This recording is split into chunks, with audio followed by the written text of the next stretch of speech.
down to business.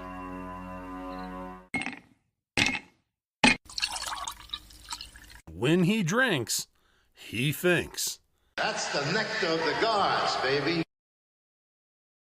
Hello, everyone, and welcome to the #1 liquid-fueled, liquid lubricated show on the interwebs. This is the Whiskey Musings Broadcast, and I am your followed up, finally got my freaking camera right host, Rick.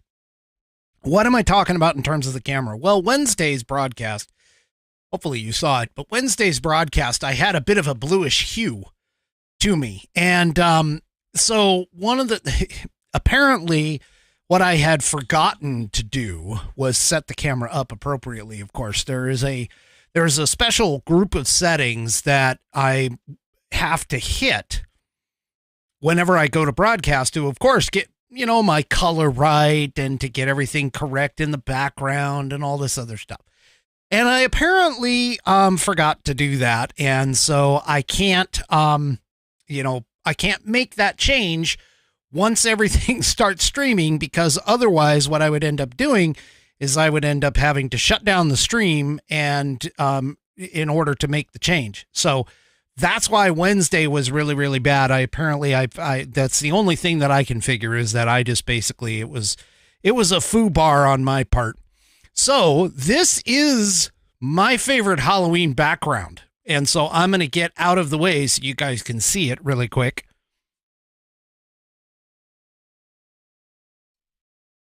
As you can see, it is a blue owl. Apparently it's been named Fly By Night by Buddy Weiser. Maybe not. I don't know. Anyway, he gave it to me. So anyway, so yeah, so there you go. It's an owl. It's a cool owl. It's going to watch over me and all that stuff. And as you can see, you know, the green screen is all working properly tonight. I gotta love these live broadcasts. These are really cool.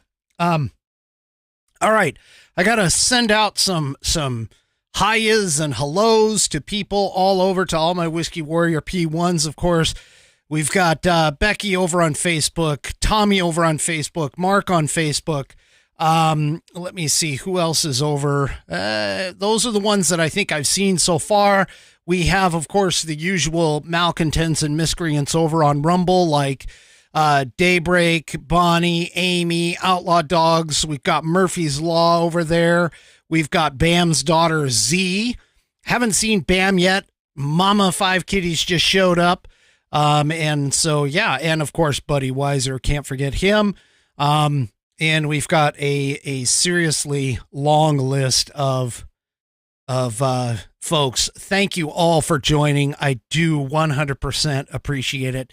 You know, I also got some photos from a couple of Whiskey Warriors. One from who had purchased a hoodie from my store, and unfortunately, I'm not going to show the picture. I might put it on social. I might put it on social media. But anyway, if I get her permission, of course. But anyway, she went ahead and sent me a picture. Thank you. I do appreciate that. That is awesome. And I also received another picture, a couple of actual pictures from, if you recall, on Wednesday, I had the Whiskey Musings button provided by Outlaw Dogs. She did an absolute awesome job on the button, and she had a giveaway. This was, several months ago, but she had a giveaway, and it handed them all out to all of the Whiskey Warriors that wanted them, and one of them went and took it to an East Coast Patriot kind of trip, I guess is the best way for me to say it. It was a school trip for his offspring, and took it to the Flight 93 field and the memorial, and of course took some photos of it. And also sent me a picture of the Whiskey Warrior button in front of a cannon, which if I'm thinking about it, I'll pull it out here in just a little while, if I can get to it, if I think about it and that kind of stuff. But it's great. I love seeing photos and pictures and hearing from all of you. I do appreciate it. It makes this job, it just makes this job, or this particular thing that I'm doing, just that much more fabulous when I get replies back and I get pictures and photos and fan mail. It just makes it, it makes it really, really fun for me to do it. So anyway, all right. So tonight's drink of choice, oh, Bonnie's going to love me for this, is Four Roses single barrel for tonight. And that is what we have in the bottle and in the glass. And, I'm hearing that Bam is barbecuing. And so Z, her daughter, is saying she wants barbecue. Hey, can I come over too? I love barbecue too. But anyway, tonight I'm drinking it, of course, out of the LuckyShotUSA.com We the People shot glass, shot as in shot through glass tonight. And that is actually, it's a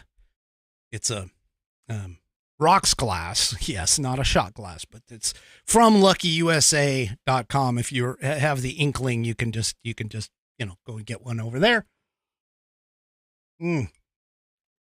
Got to get the first sip out of the way, of course, for the show.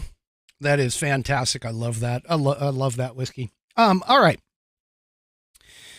And before we get to the show, the rest of the show, well, I guess it's a party heading on over to Bam's. Oh boy. Hey, maybe if I happen to get down that way, that would be cool to have a live show live show at a party. All the Whiskey Warriors getting together. That would be fantastic. But then if all my Whiskey Warriors showed up at the party, who the heck would watch the show? on the streams, not live, on the streams. Anyway. Oh God, I'm in a bit of a mood. Okay.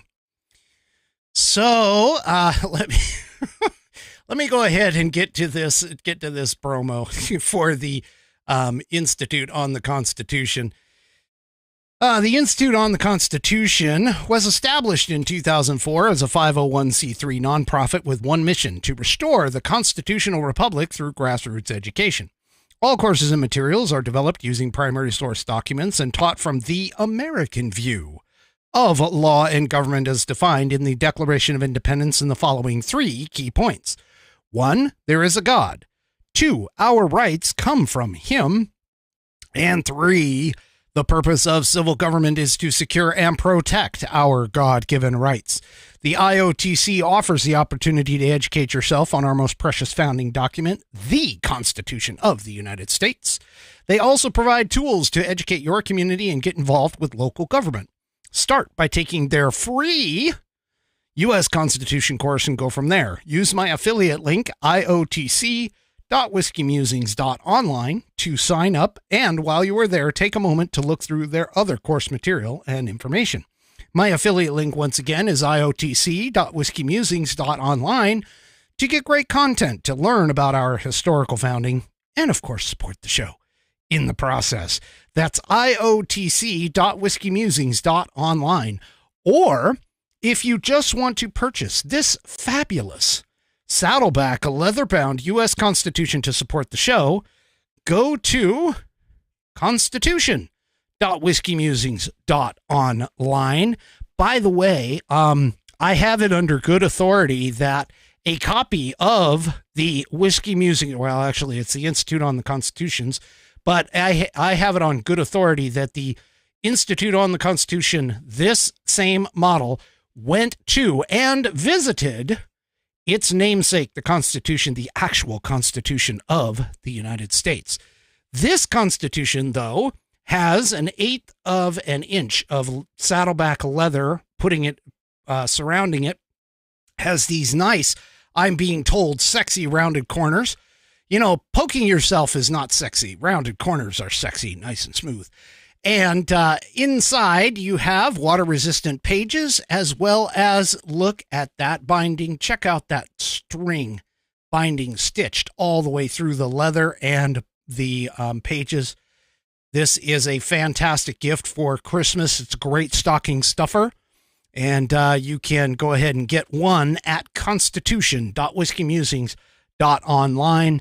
Do me a favor, go and check out those Constitution and as well as the Institute on the Constitution. Oh, I cannot forget that it is buddy tested, buddy approved, and also Billy tested, Billy approved, as well as my youngest whiskey warrior has verified that the content can get you past a civics exam in Scouts.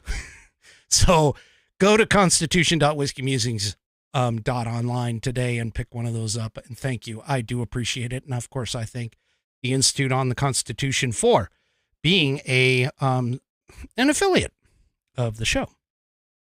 All right. So, anyway, let me get into it. So there's, the last couple of shows I've been talking about Israel. I've been talking about it a lot. And the reason being is because, of course, Israel is in the Middle East. And we've been having some serious issues in the Middle East. And, so it's more than just the Israeli-Gaza Hamas conflict. There's actually quite a bit more out there going on. And, let me just go ahead and bring. Oh, wait. What am I saying? I don't even want to get into that. What am I doing? I forgot. Tonight's Saturday. Oh my gosh. It's all that drinking I do. Anyway, I forgot to do this segment on this day in American history.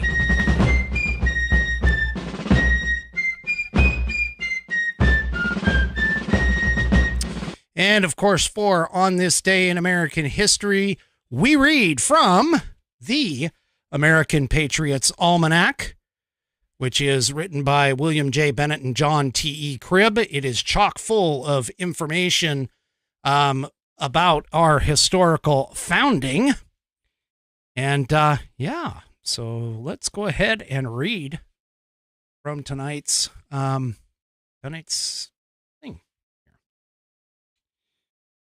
All right, October 21st, the greatest inventor of them all. The story of Thomas Edison, born in 1847 in Milan, Ohio, however you want to pronounce it, is the stuff the American dreams is made of. He dropped out of school when his teacher called him addled, so his mother taught him at home, where he set up a chemical laboratory in his basement. Soon he was on his way to becoming the greatest inventor the world has ever known. As a young man, Edison built an invention factory in New Jersey. It became America's first research laboratory for industry. He amazed a group of onlookers one day when he recited "Mary Had a Little Lamb" into a device and then turned a crank to make his voice come back out. Edison had invented the phonograph, the first machine for recording sounds. On October 21st, 1879, he gave the world the invention for which he is best known, the electric light bulb. Edison worked 18 hours a day and never feared failure. Once he conducted experiment after experiment without getting the results he needed, and a friend said he was sorry the tests were failing. "Shucks, we haven't failed," Edison said. "Now we know 1,000 things that don't work. So we are that much closer to finding what will."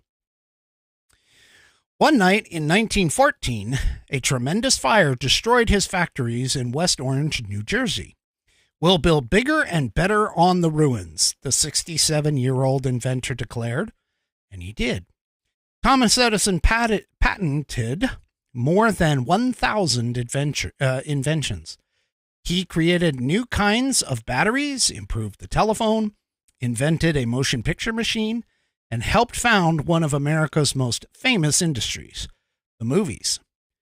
Throughout his long career, Edison always insisted that hard work was the main reason for his success.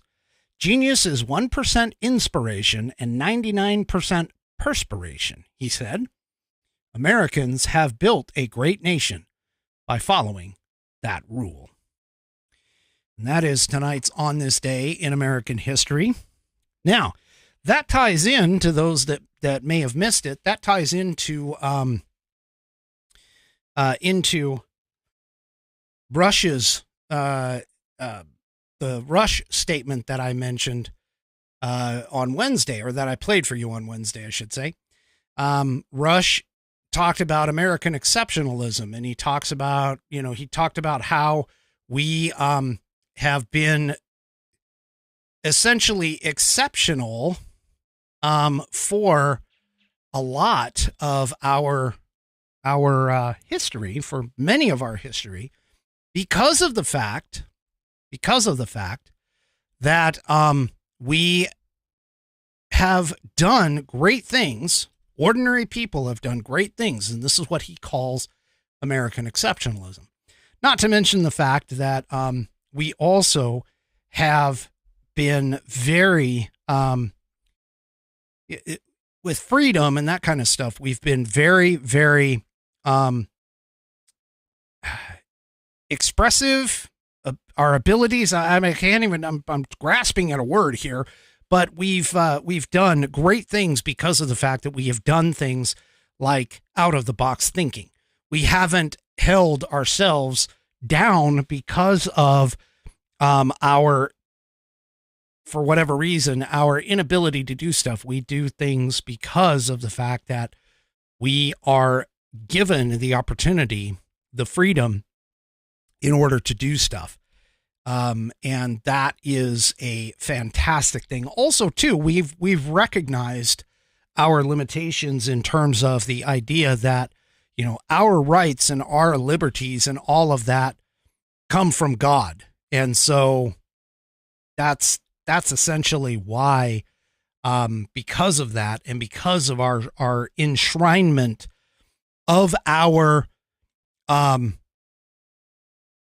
belief system in the fact that we have a creator, and that same creator has given us the ability to live our lives the way we see fit without interference and intervention, for the most part, from a government, an oppressive government.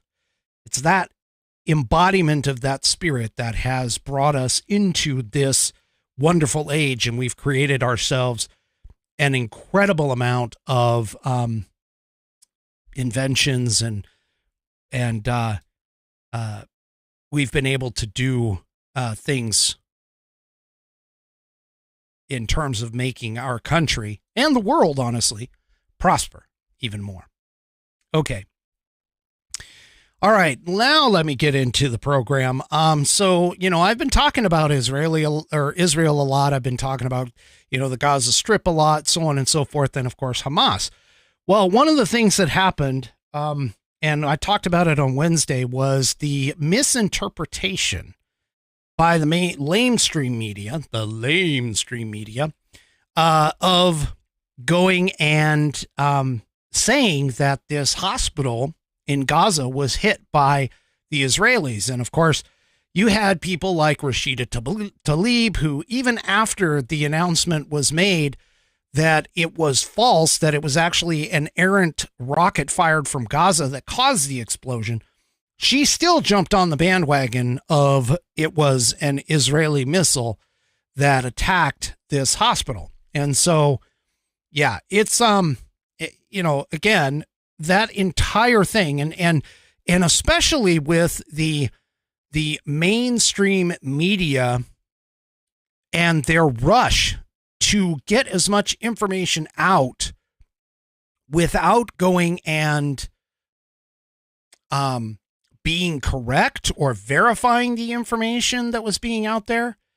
Yeah, it's just horrible. I mean, I fault the mainstream media for their complicitness in passing this, you want to talk about misinformation. It's the mainstream media is misinformation. Okay. The mainstream media is misinformation, just flat out. Well, this came out, shortly thereafter. And by shortly, I mean the next day, with regards to what's been going on. And let me make sure that I'm in the right. Where is it?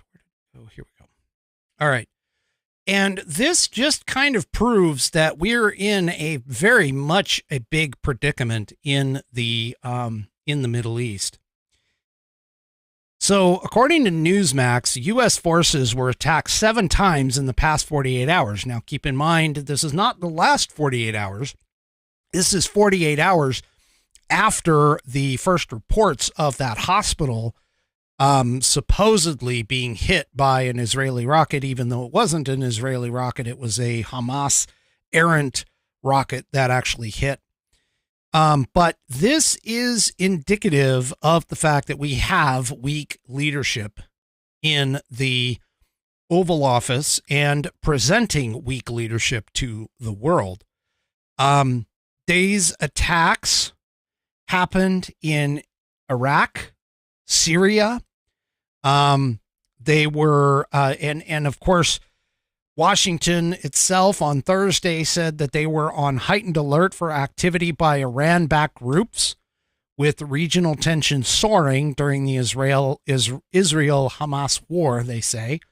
But this is not what I think, this is not the message that we need to be sending to the world. This is not the message that this is an indication that we have such weak leadership. And of course, this followed on Thursday. This followed on the tail end of a speech by Biden as well. But U.S. forces in the region are facing increased threats. There was also a Navy warship that shot down missiles that were appearing to head off toward Israel on Thursday. And they essentially came out of Yemen.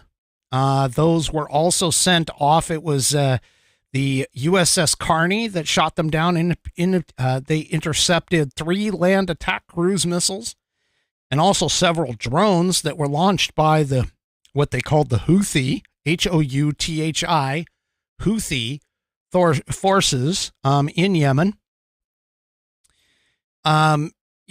We have we had our embassies attacked. We've got all kinds of things that are going on right now. And one thing that was brought up is that this is not like coordinated attacks necessarily from a particular set of individuals. This is coordinated attacks from one central location. This is more than likely Iran testing, Iran using third-party actors such as Hamas, Hezbollah, the Houthi group, in order to test the American resolve.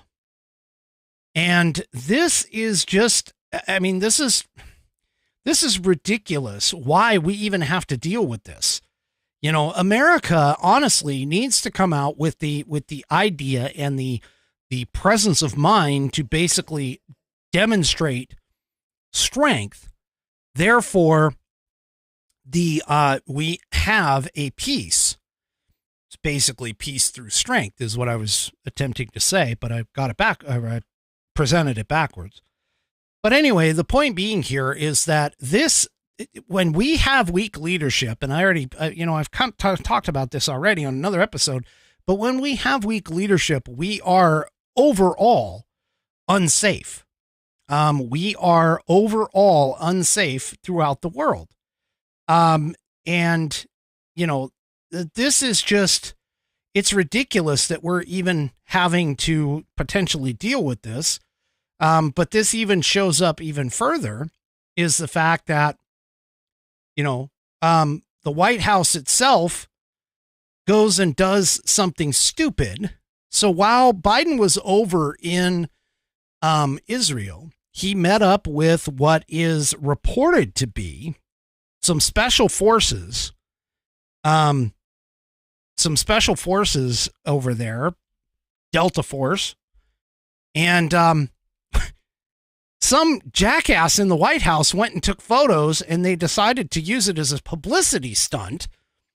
And so they ended up doxing a group of these people. And of course, they were jumped on immediately. Now, I'm going to be honest with you. Operational security, or OPSEC, is one of the greatest things that could be done in terms of making sure that not only are the targets of whatever operation is going on is clearly able to be taken out and our intel is correct, but you also have to secure the operators who are going and doing this. Now, letting out photos like this online, leaking photos like this online, does operational security goes out the window. This was incredibly stupid. And they deserved, the White House deserved everything that they got. Now, they've since pulled the photo down. But unfortunately, like I've told, my kids, whenever you go and put something out online, it's there forever. So things like this. Oh, and hey, you know what? Jeannie over on Facebook says Biden outed the SEAL team that got bin Laden too. Imagine that. I'd forgotten about that. You're right. He did. He went and opened up his mouth and outed the SEAL team that got him. So anyway, this is posting of U.S. troops and so on and so forth. This is another indication as to how stupid this administration seems to think. It seems to think that it's okay to do shit like this. And, this is ridiculous. Now, I'm kind of hoping that these people, whoever they were in the photos, that they weren't able to be completely doxxed, hoping that they at least have some sort of safety mechanism. But, anyway. The next thing, of course, is right after all of this stuff started happening and everything.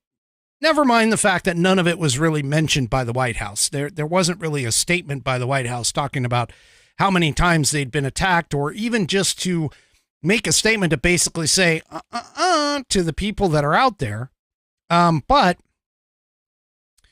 the State Department itself has now sent out a worldwide caution to alert all Americans. We're not the only ones that are doing it too, either.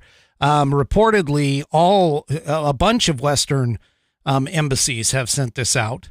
But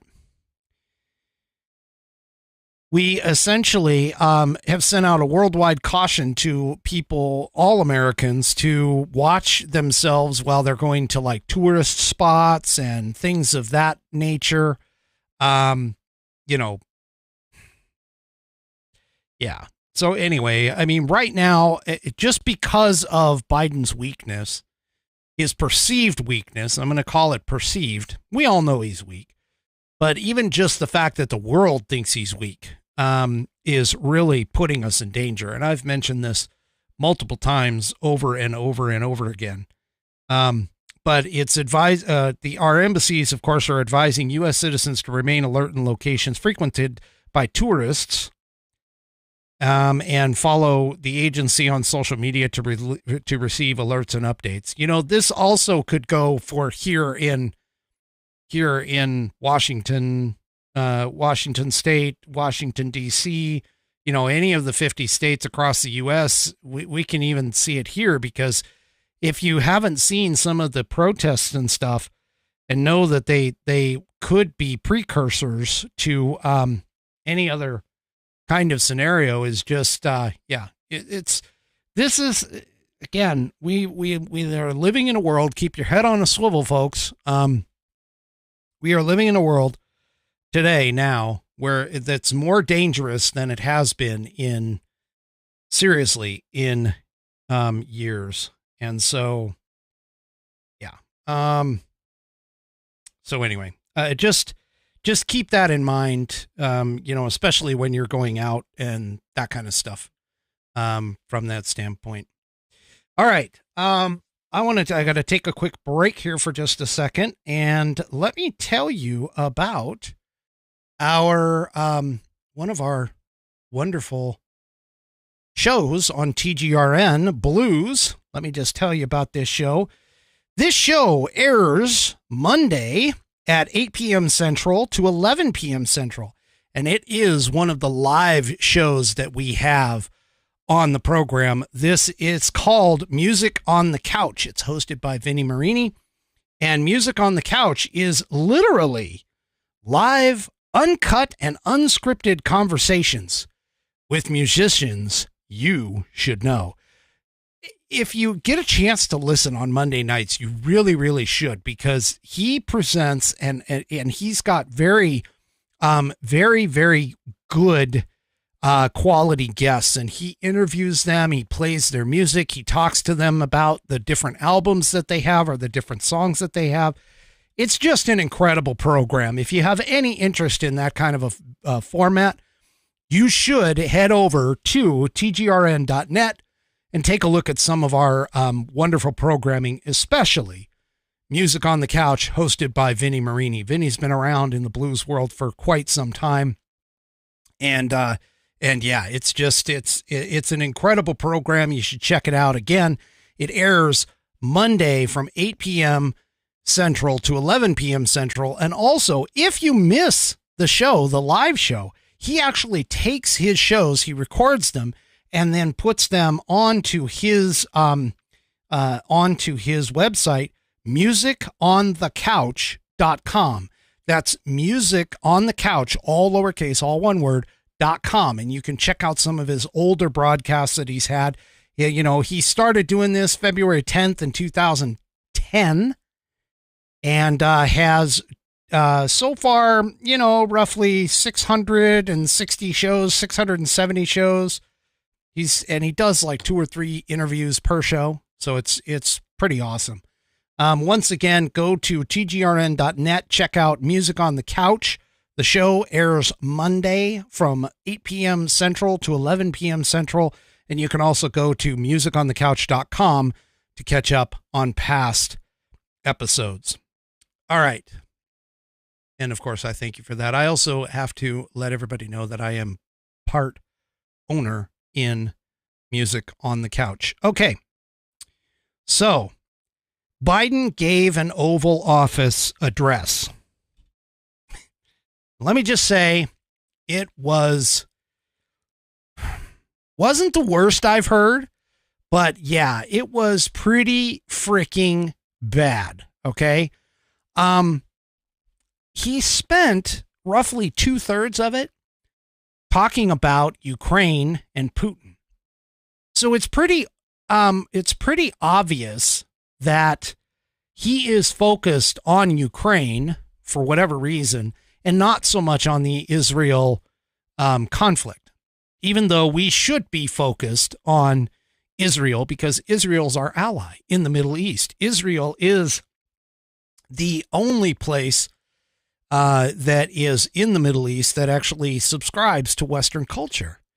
And he mumbled and bumbled and worked his way through. But one thing came through loud and clear during his talk, and that is the fact that he is urging Congress to pass another omnibus spending bill. Okay. Now, originally I saw this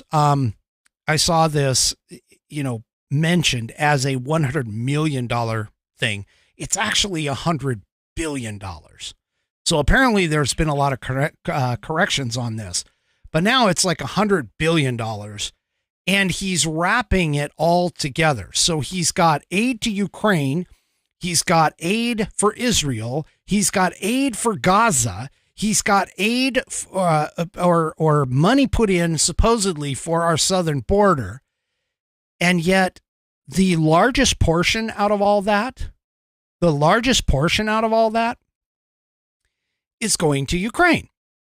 So he put together $100 billion package, and he wants to, and out of that, he's got $60 billion going to Ukraine, and of course, replenishing U.S. stockpiles that we have depleted by sending our munitions over to Ukraine. He's put in $14 billion for Israel and their efforts, $10 billion for the the Gaza Strip humanitarian efforts, which, by the way, they claim that's not going to be a problem, sending that money over to Gaza, when in actuality, if you listen to, I can't think of the guy's name, but anyway, when you listen to his administration and doing a press release about this package, the guy, and again, I'm sorry, his name escapes me, but the guy basically said, well, when we send money and help over to that guy or over to that area, it's the people with the guns that are the ones that are being, it's the people with the guns that are going and going to be able to pick that up. So, we can't necessarily guarantee that the $10 billion that we're sending is actually going to get to humanitarian efforts.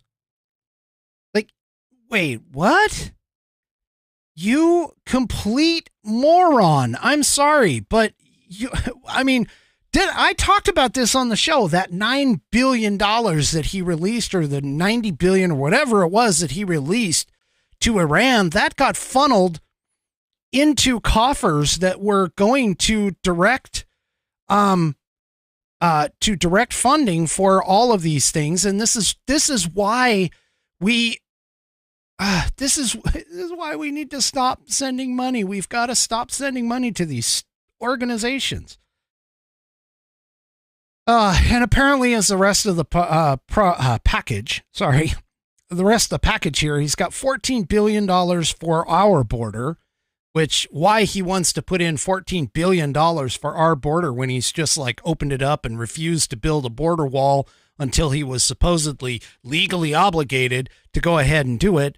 All of these things is just, and $7 billion going to the Indo-Pacific region is what he says. This is crazy. And all of this on top of the fact that we've got probably one of the biggest deficits. Well, we have the biggest deficit in history at like $33 trillion, but also we have a year-over-year deficit of like around 2 to 3 trillion. This is just ridiculous for this, but he went ahead and talked about it. All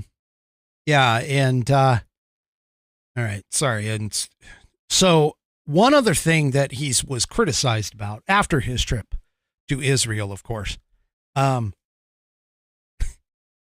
of the things that he was criticized for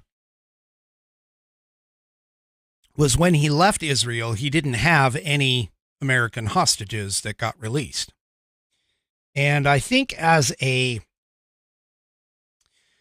let's just say, I think it was a show of, the American president can't do anything, but we're going to go ahead and just because, we're some of the most, oppressed people or whatever, et cetera, that was out there. Well, Hamas went ahead and released, a couple of American hostages. Now, this piece in Town Hall came out, and it basically says the real reason Hamas just released 2 American hostages. So the 2 American hostages that got released are a mother and a daughter. They're from Illinois, and they were essentially released according to the IDF. That's the Israeli Defense Forces, and they were released into Israel's or the IDF custody, I believe. And the organization Hamas released them based off of a negotiation that happened through Qatar. Now, for those, and I may be pronouncing it wrong because I've heard it pronounced a couple different ways, but for those that don't know, Qatar, it is a very small country over there in the Middle East on the peninsula, and they are harboring Hamas leaders in a high-end hotel in the capital of their capital of Doha. And so they've got the Hamas leaders sitting there, and they essentially, they supposedly negotiated this, and they gave up. I mean, they handed over these two Americans. So we're gonna have to take a look at this and watch the news, honestly, for a little bit further to kind of see what happens with this. But I'm going to be honest with you, Hamas and none of these organizations just randomly do stuff other than killing for no real reason. What they are doing here, what they are probably doing here, is they released them in an attempt to delay the coming ground strike that is supposedly building up on the Gaza border, or as a distraction for the rest of the world or something to, just like they do with their human shields that they do.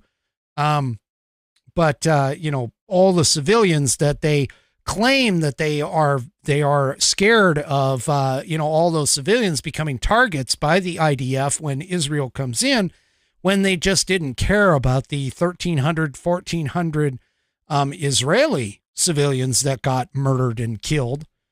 But anyway, so the piece here in Town Hall suggests that, again, it's a distraction. It is more than likely to try and delay the Israeli forces from coming in and doing their ground sweep or ground war coming in. And, to have Joe Biden go over to Israel and not come back with hostages and then have this followed, I mean, again, it's essentially showing that there's weakness in our administration in that. All right. So there's enough about that. I mean, this is going to be obviously a powder keg for some time. And we need to be very, very vigilant in the fact that, obviously I've mentioned it before, that World War III potentially breaking out. There were going to be three theaters of operation, one being Eastern Europe, the second being the Middle East, and the third being the Pacific, the Far East Pacific, by the way. So let's turn our attention to the Far East Pacific, because there was a report that came out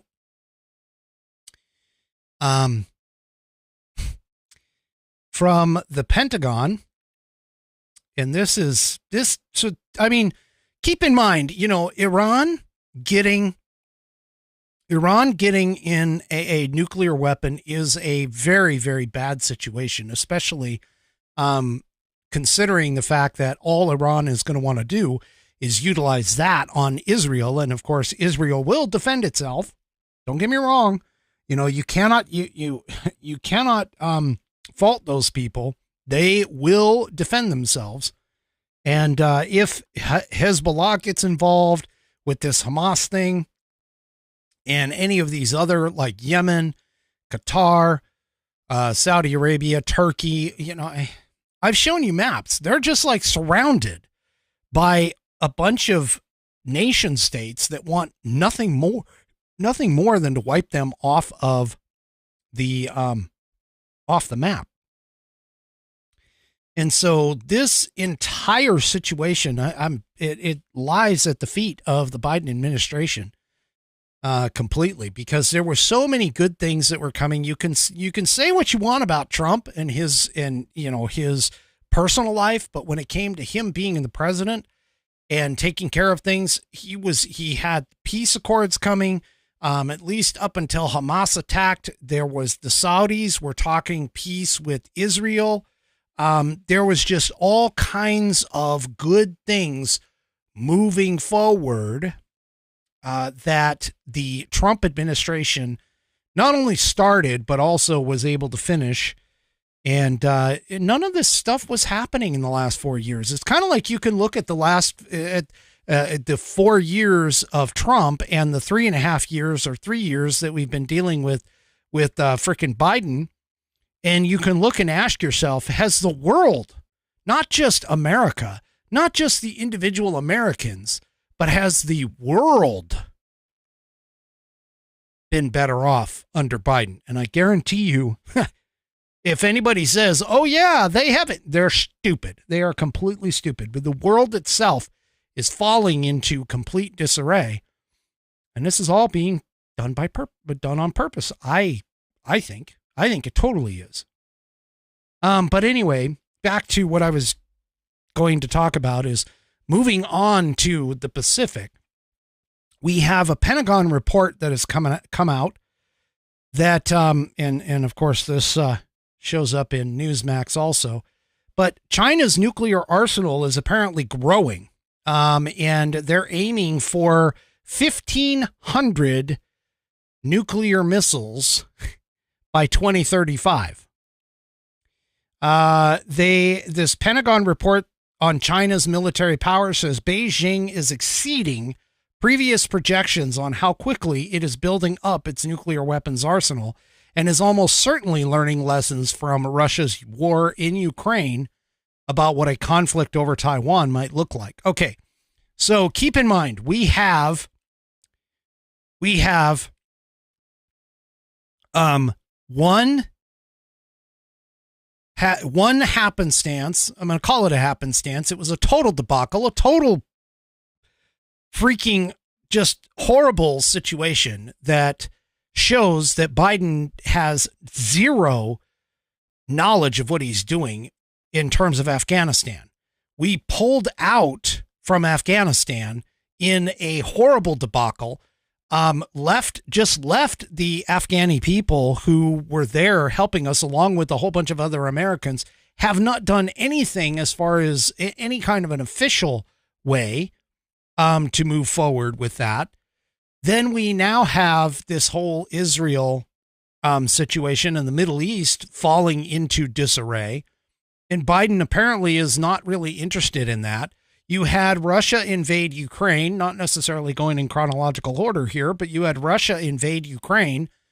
And if you recall, Russia invaded the Crimea when Obama, Biden's predecessor, Biden's, previous boss, was in. Folks, elections have consequences. We need to pay attention to these things. I know politics can sometimes be distasteful, but we need to pay attention to these things because our elections, especially because of the fact that America has become the world police and the world peacekeeping force, we need to pay attention to these things in order to understand that putting the correct person in office is the one that makes the difference. And this whole idea of being able to project strength is that situation. And right now, we're not projecting jack crap in terms of strength. Now, the report also warns, that was released on Thursday, also warns that China may be pursuing a new intercontinental ballistic missile system using conventional arms that, if fielded, would allow Beijing to threaten conventional strikes against targets in the continental United States, Hawaii, and Alaska. Yeah. So, once again, the temperature on the world pot is, we're going from simmering up to,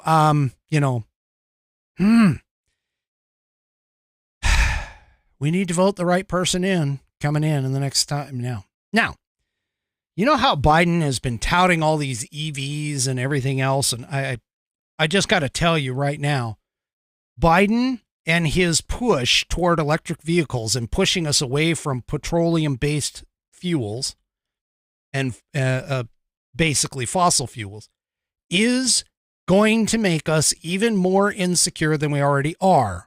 Okay. We have situations right now where Iran is selling off their oil to Russia and China without a problem. That's how they're getting a lot of their money.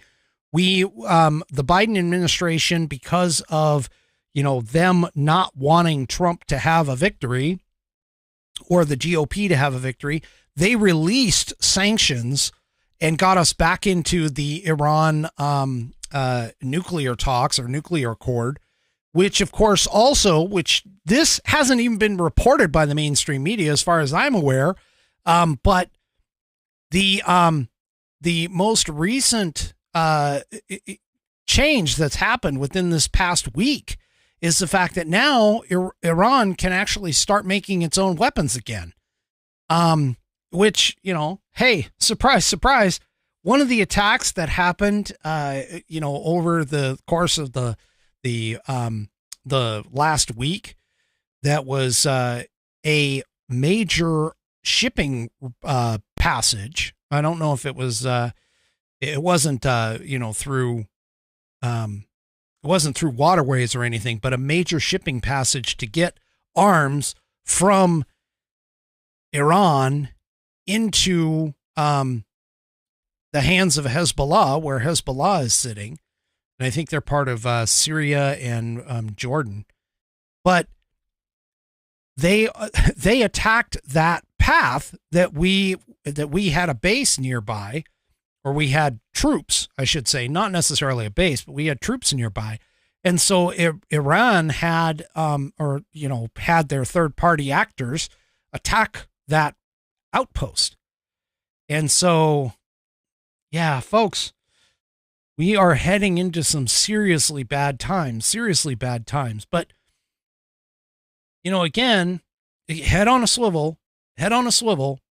But again, this constant push toward going to electric vehicles. I've mentioned it on the program. I actually mentioned it on social media, and somebody on social media, can't remember who it was, but somebody on social media ripped me and was like, oh, no. China doesn't hold, the raw materials, because my claim was that not only does China have the market share in building the batteries that we would be using for all of our cars here, but they also control the raw materials for making things like chips and, silicon chips and so on and so forth. Well,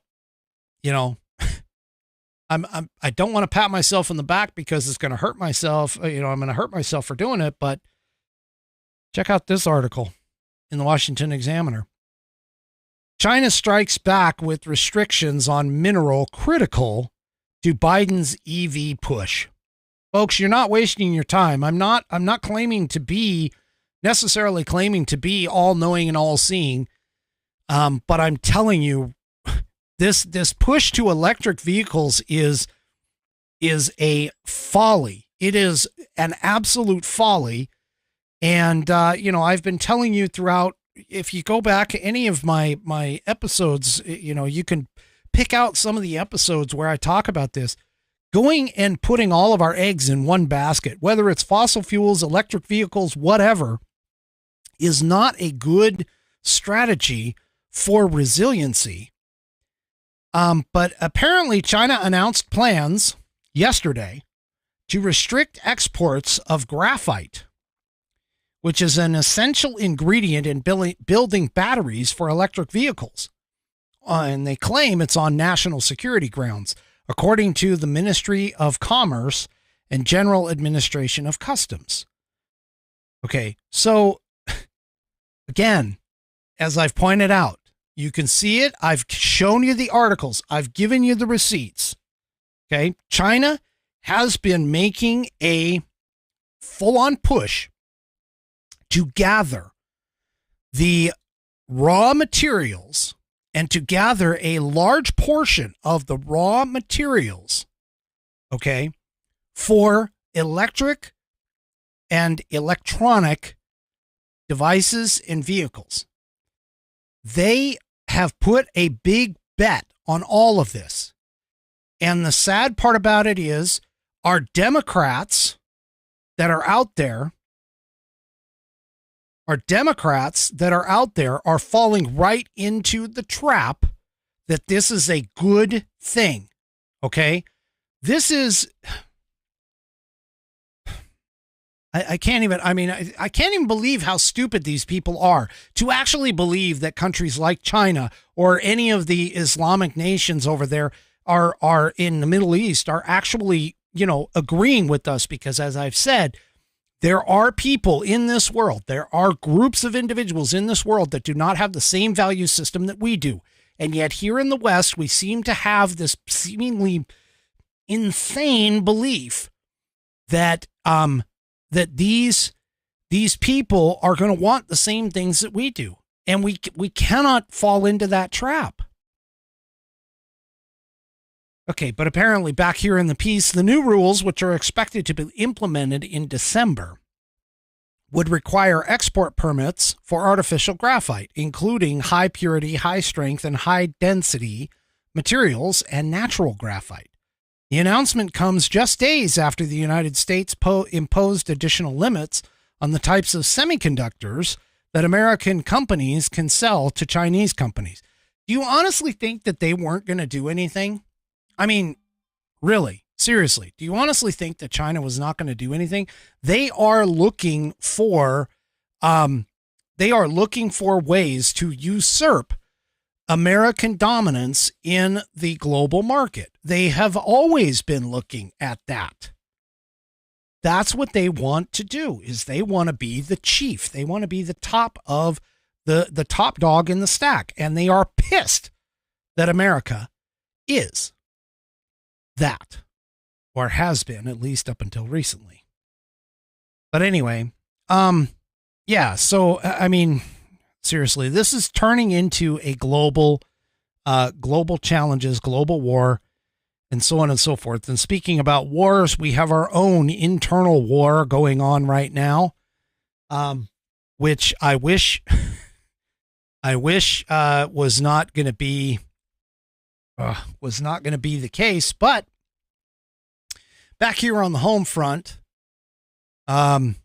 we have an incredibly stupid, this is so dumb. Oh my gosh, I can't even believe how dumb this is.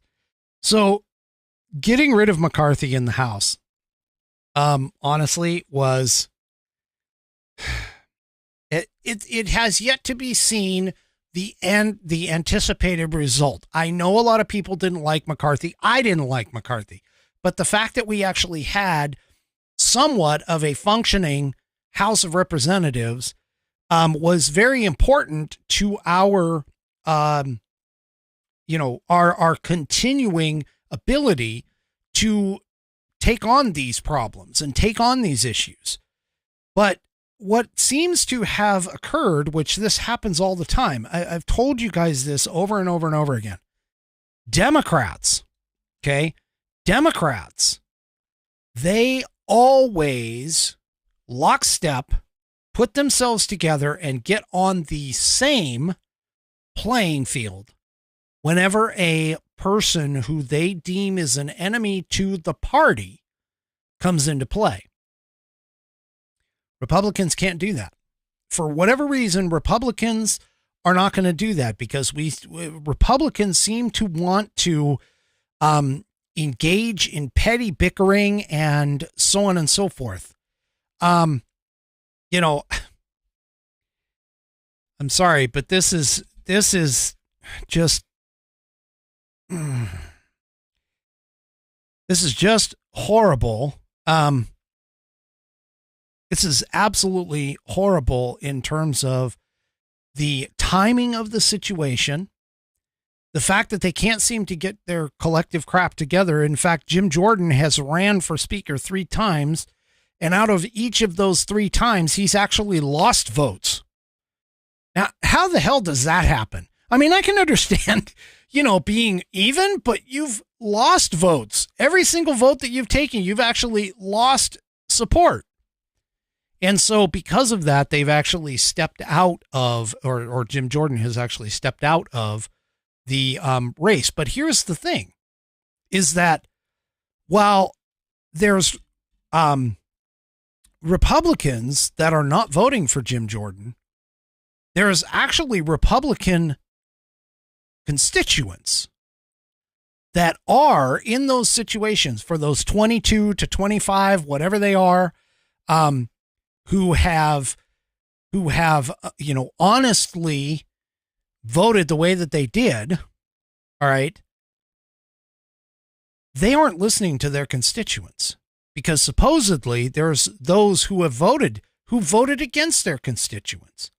And so here we are, we have essentially a situation where the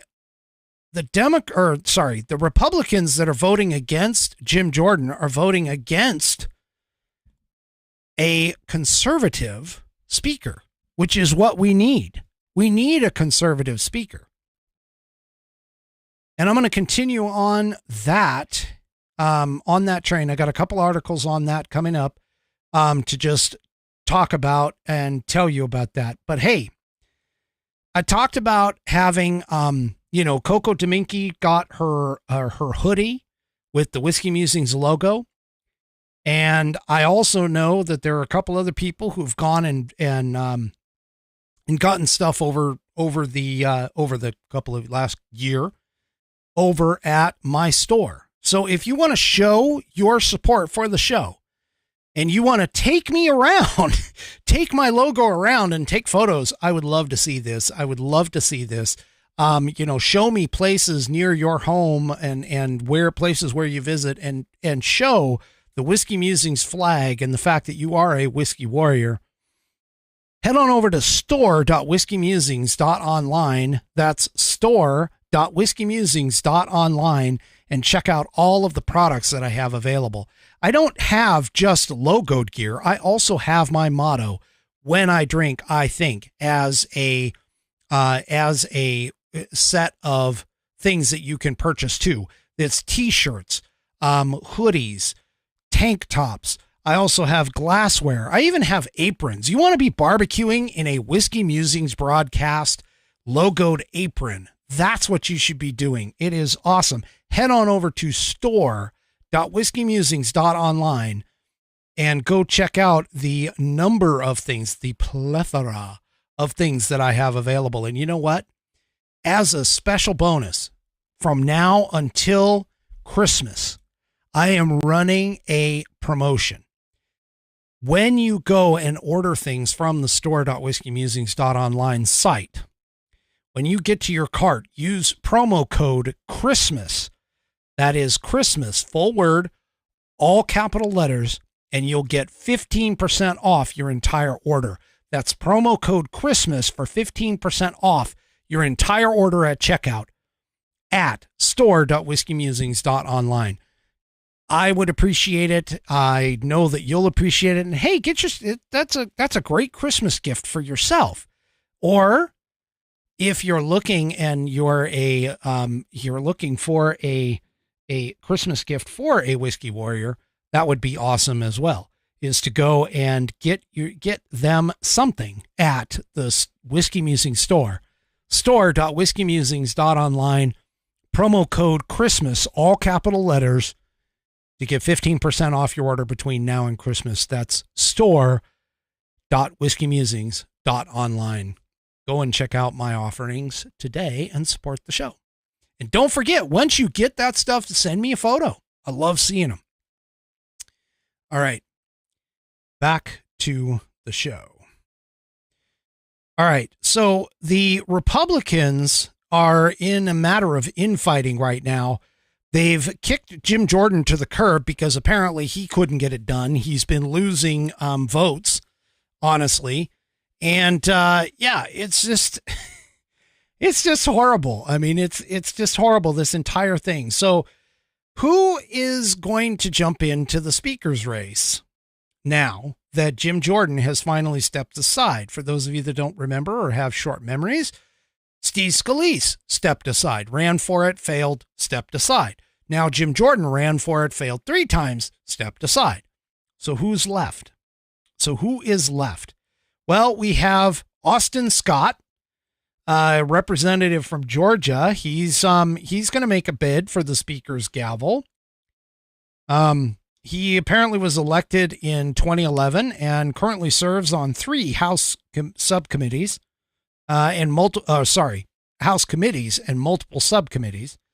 He's vice chairman of the House Committee on Agriculture, Permanent Select Committee, and the House Armed Services Committee. Then we have Mike Johnson. And Mike Johnson is a Republican out of Louisiana. He's been making calls to gain support for his speakership run, according to his team, and he serves on the House Judiciary Committee.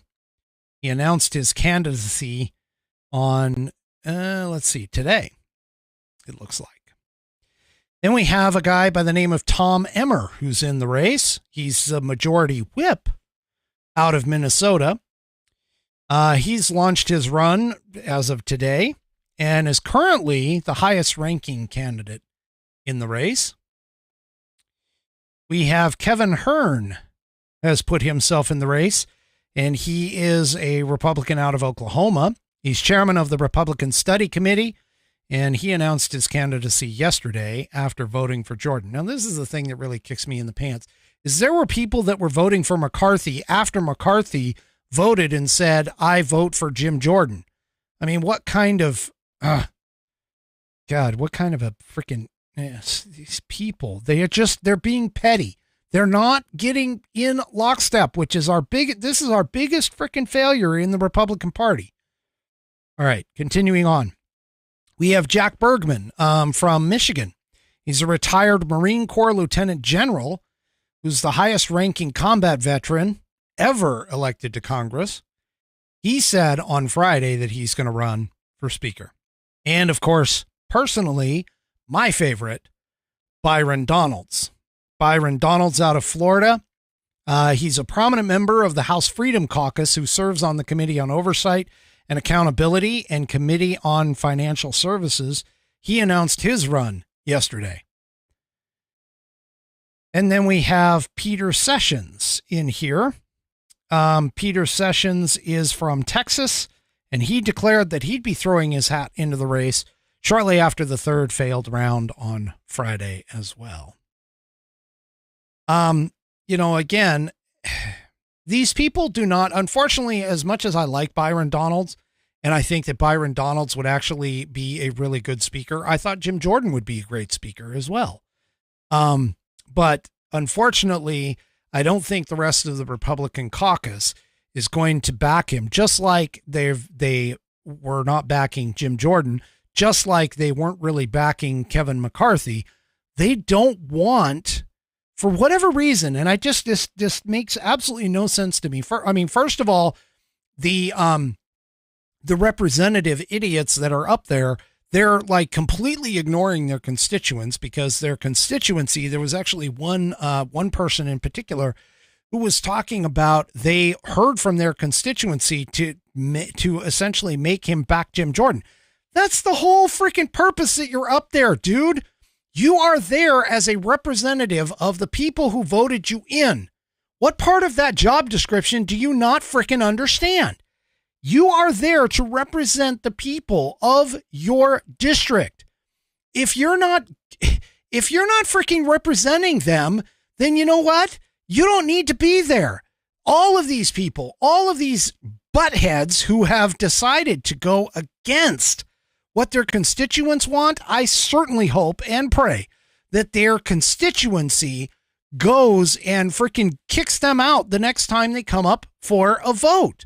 These people are supposed to represent you. That's why they're called representatives. Oh, these freaking idiots. I can't even imagine. They're going up there and they're being petty and vindictive among themselves. This is crazy. And what's even worse is when you look at the breakdown. So we have, 221, I think, Republicans and 213 Democrats. Every single freaking vote that has come up, the damn Democrats, all 213 of them lockstep right behind that idiot Hakeem Jeffries. And I've been chasing his ass on X. Oh, I've been chasing his ass on X. Every time he sits here talking about, let's get back to work. We've got to get a bipartisan support. We have to be bipartisan. I keep going, bipartisan? I don't think you understand what that word means. Or better yet, I don't think that word means what you think it means. And I keep using that Indigo Montoya quote in GIF every time I do it over on X. Formerly known as Twitter. I mean, that freaking moron, if he ends up being speaker, oh my gosh, you'd think it's bad enough now. And we only have a bare margin in terms of conservatism and Republicans. You know, this is the one part that I really have a problem, and where a lot of people, and I understand and I get it, where we have this concept of this concept of having a uniparty. You know, because like Dan Bongino says, we have, Republicans who are really Democrats, but no Democrats are really Republicans or something like that. And that is so freaking true. And we have what has essentially been called out by Trump as the swamp as a potential uniparty. Folks, if you get elected to go do a job, that's what you're supposed to go do a job. You're supposed to go and do the job. You're a representative of the people in your district. That's your job. Do your effing job. Okay? Oh. And what's worse is they're sitting here and they're putting their own personal feelings above that of their constituents. This is why we are having problems in American politics today. Number one, you can't put a really good person in, honestly, because most of the time, all that happens is they get smeared and torn down and accused of all kinds of things and for whatever reason. But then you also have these long-term career politicians who have jumped in and freaking decided to go and do whatever they're going to do in order to make the money. And who gives a damn about their constituents? This is why you don't get good people in politics. This is part of the reason why you don't get good people in politics. This is crazy. This is nuts. And then, of course, you have the incredibly naive voters who are out there who sit there and look at this stuff and they go, oh, well, you know what? I'm just going to vote for whoever I know the name of and never bother. I mean, I've done questionnaires. I've done talking about this to people. All they do is they read whatever's in the voter's pamphlet. And I don't know if you've ever seen a voter's pamphlet, but I can tell you in my state, it's like maybe 155 word paragraph.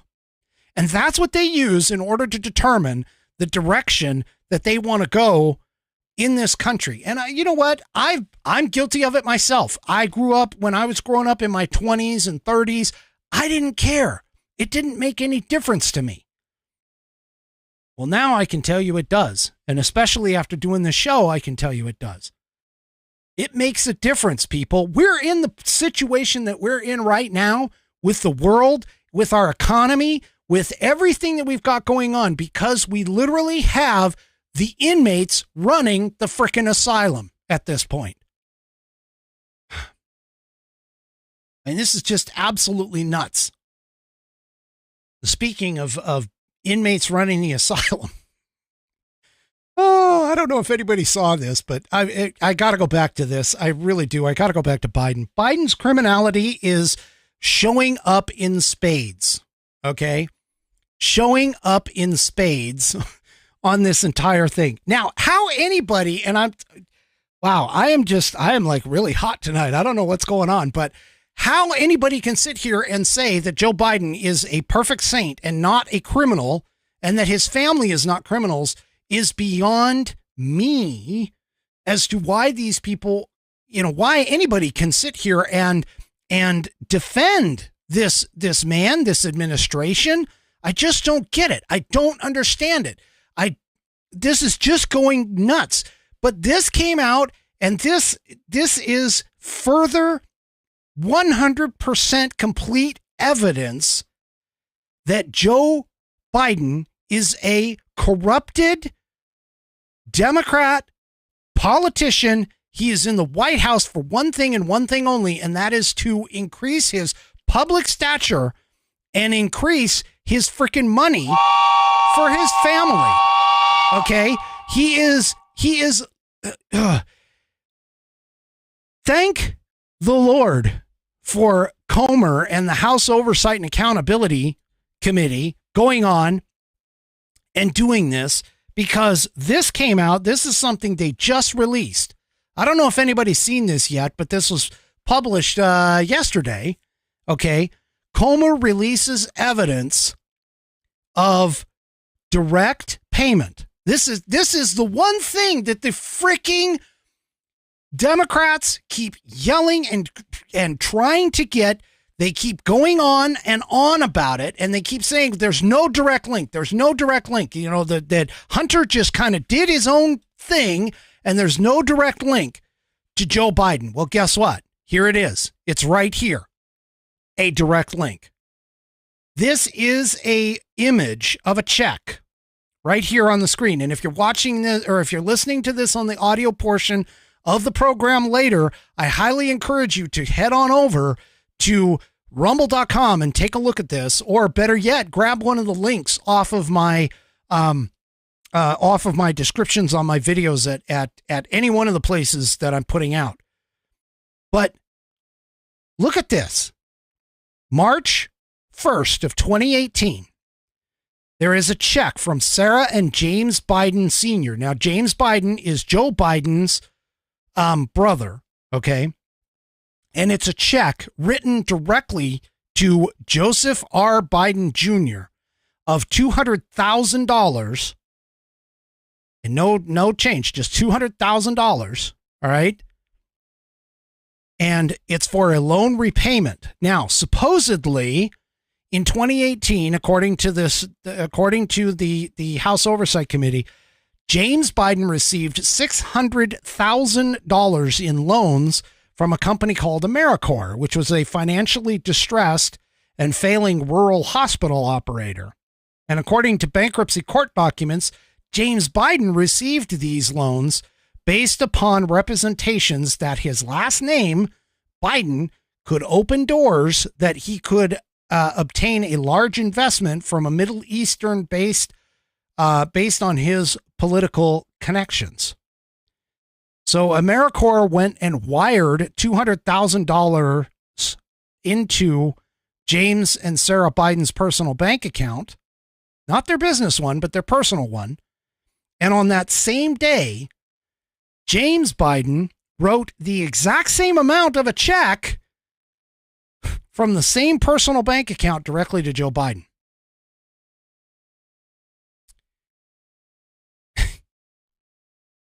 Really? I mean, we've had evidence come out where Hunter Biden paid exact amounts of things like rent and so on and so forth from his business accounts directly to Joe Biden. We have, I'm sorry, this is something that the mainstream media is not watching on this. And yeah, these people are,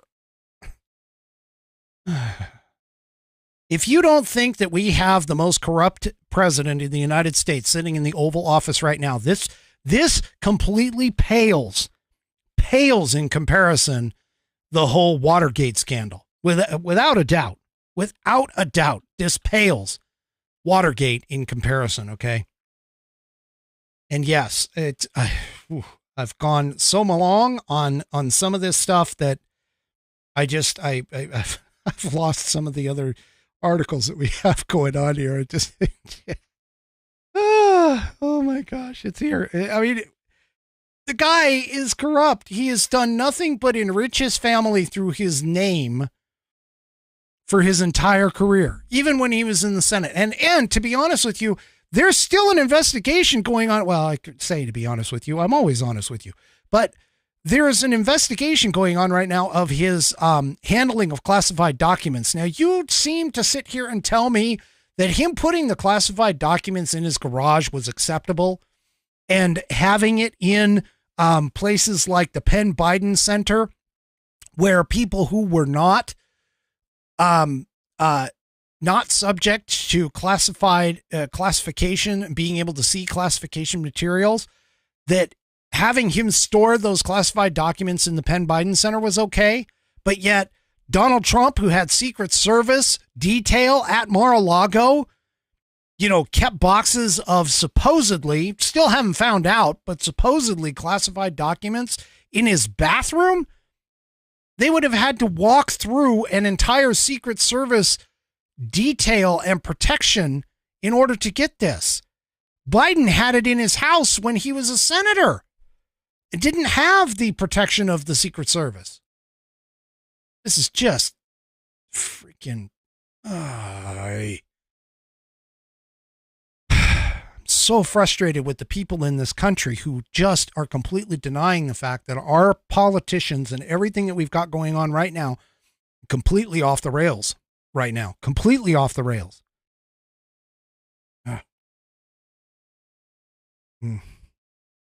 All right.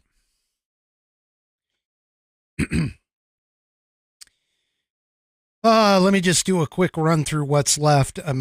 Again, hey, by the way, I saw this and that whole $100 billion that Biden wants to send. Well, guess what? It's just going to add to this number. The U.S. budget deficit doubles to $1.7 trillion, and Biden's supposed to be this deficit cutting guy. He claims to be. This is all bullshit. It's literally all bullshit. I'm sorry. But I guess the government posted yesterday of 1.695 trillion budget deficit in fiscal year of 2023, a 23% jump, and effectively a doubling from the prior year as revenues fell and outlays for Social Security, Medicare, and interest costs on the federal debt rose significantly. Now, I've taken a couple of hits on this, and I'm just going to tell you. And have done a couple of episodes on this too, or a couple of segments on this. Our Social Security and Medicare is in trouble, and nobody, not even the Republicans, want to actually address it. They are completely focused on other things, but I'm sorry, if you are younger than the age of 55 right now, plan for something completely different, because this is not going to go well for us. If you seem to think that Social Security and Medicare is going to be solvent in the next 10 years or even 20 years, that's going to be a problem. I mean, we can't even keep it in the black right now. And you think that it's going to carry on through when we've got a declining population, a declining working population, by the way. And I've shown you statistics on that. I've talked about statistics on that. And so, yeah, I just don't. Hopefully you've got some other means. But I fully expect to be working until into my 70s. I'll be surprised if I don't keep working all the way into my grave, to be honest with you right now. But anyway, all right. I got to get to a question for Whiskey. This is a really good one. For this is just, yeah, I got to get to it. So let me go ahead and finish this off. This is questions for Whiskey. Tonight's question for Whiskey was, submitted, by the way. Sorry, had to clean something up.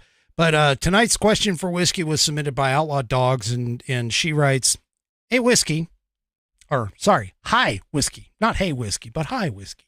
A little bit different. I wish 3 Chevy was on, because he, of course, keeps telling me that there's a requisite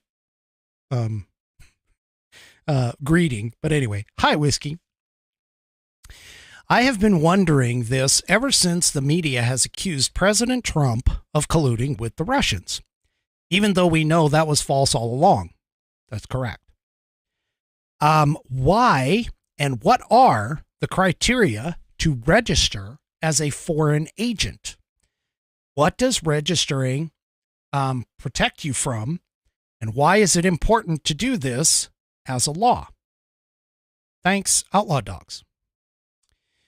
Okay, so let's start off with a little bit of history about FARA, which is the Foreign Agents Registration Act. Okay, FARA came about in 1938, and it was a legislative measure and an attempt at a stopgap for what was essentially communist and Nazi propaganda that was being sent. Okay. The whole idea of FARA was to ensure that we not only knew about people who were here, but also in an attempt to fight off the, communist and Nazi propaganda. All right.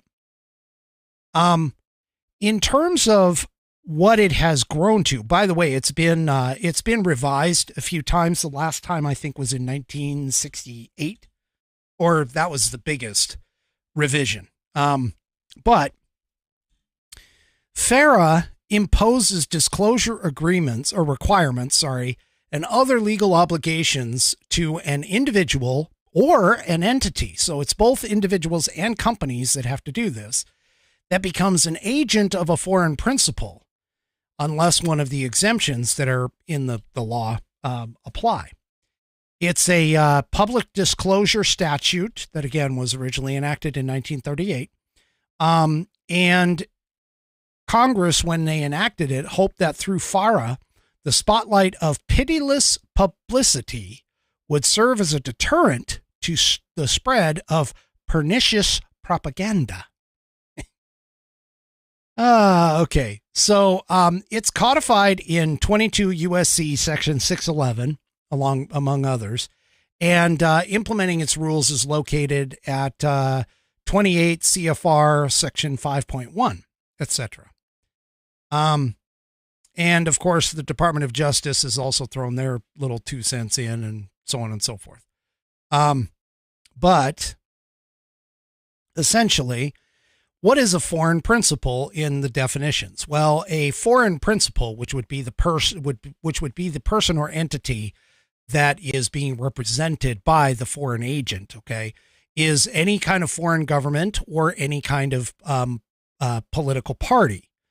Also, any association, corporation, organization, etc., that was established under a foreign country's laws or maintains its principal place of business in that foreign country, and also considered to be any individual who is outside the United States other than a U.S. citizen who is also living in the U.S. So a U.S. citizen can't be considered a foreign agent. Okay. Now, who is an actual agent of itself? Well, the agent is the person or the individual or entity, the person or company that acts within the United States. Okay.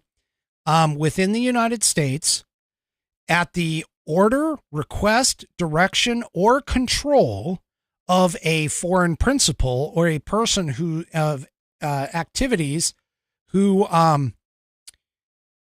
essentially are directly or indirectly supervised, directed, controlled, financed, subsidized in whole or in part of the foreign principal. So in other words, if they're getting paid. Okay. Now,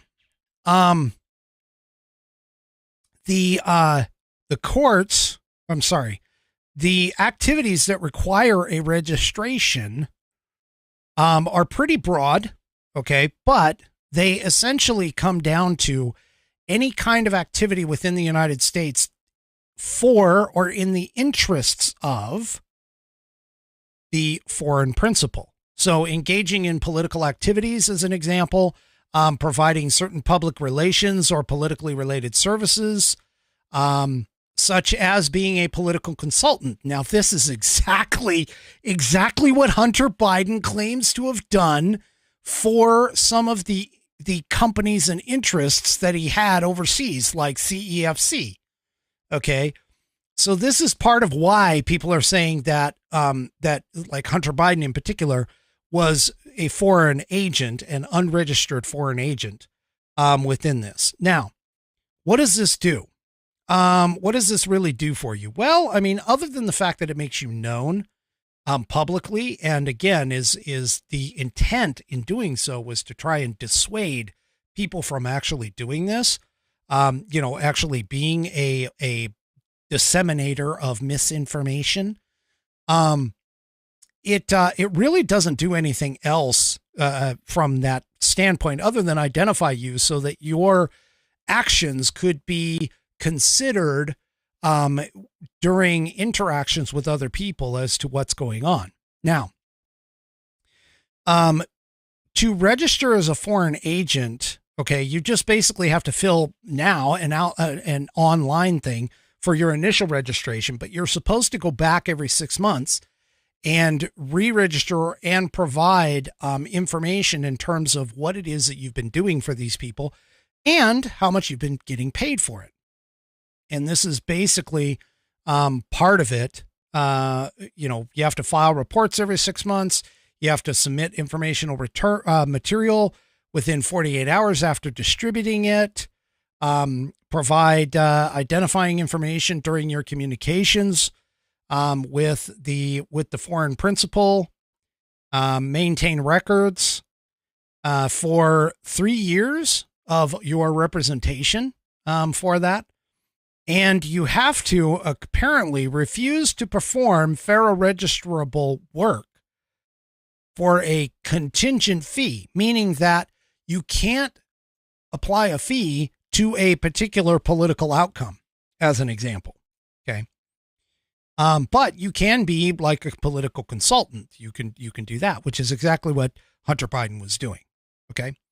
So that pretty much kind of wraps it up in a nutshell. And as far as things like, what are the penalties and stuff like that? There's like a penalty for doing activities and not registering.